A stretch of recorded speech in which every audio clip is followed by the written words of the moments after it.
Chettinad style நாட்டுக்கோழி குழம்பு என்னோட ஹஸ்பண்ட் ஸ்டைலில் எப்படி பண்ணுறதுன்னு பார்க்கலாம். நான் இன்க்ரீடியன்ட்ஸ் ஒன்று ஒன்றா சொல்கிறேன். நீங்கள் வந்துட்டு உங்களோட காரம் அண்ட் நீங்கள் எடுத்துக்க சிக்கன் அளவுக்கு தகுந்தால சேர்த்துக்கோங்க.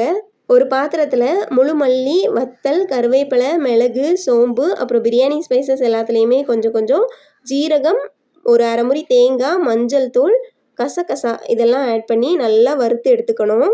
அதை தனியாக ஒரு பாத்திரத்துக்கு மாற்றி ஆற விட்டுக்கணும். இப்போ ஒரு குக்கரில் கொஞ்சமாக நல்லெண்ணெய் சேர்த்து எண்ணெய் காஞ்சதும் பிரியாணி ஸ்பைசஸ் போட்டு, பிரியாணி ஸ்பைசஸ் பொரிஞ்சதும் கொஞ்சமாக கருவேப்பிலை போட்டு, கருவேப்பிலையும் பொரிஞ்சதும் 1/4 கிலோ சின்ன வெங்காயம் ஆட் பண்ணியிருக்காங்க.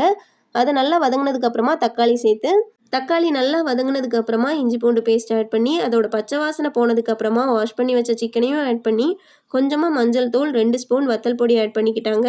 அது கூடவே நம்ம வறுத்து வச்ச மசாலாவையும் நல்லா பேஸ்ட்டாக அரைச்சி சேர்த்துக்கிட்டாங்க. இப்போ தேவையான அளவு தண்ணி, தேவையான அளவு உப்பு போட்டு குக்கரில் ஒரு 6 விசில் போட்டு எடுத்துக்கிட்டாங்க. சூப்பராக குழம்பு ரெடி ஆயிடுச்சு. இது மாதிரி வீடியோஸ்க்கு சப்ஸ்கிரைப் ஆர் ஃபாலோ பண்ணிக்கோங்க. தேங்க்ஸ் ஃபார் வாட்சிங்.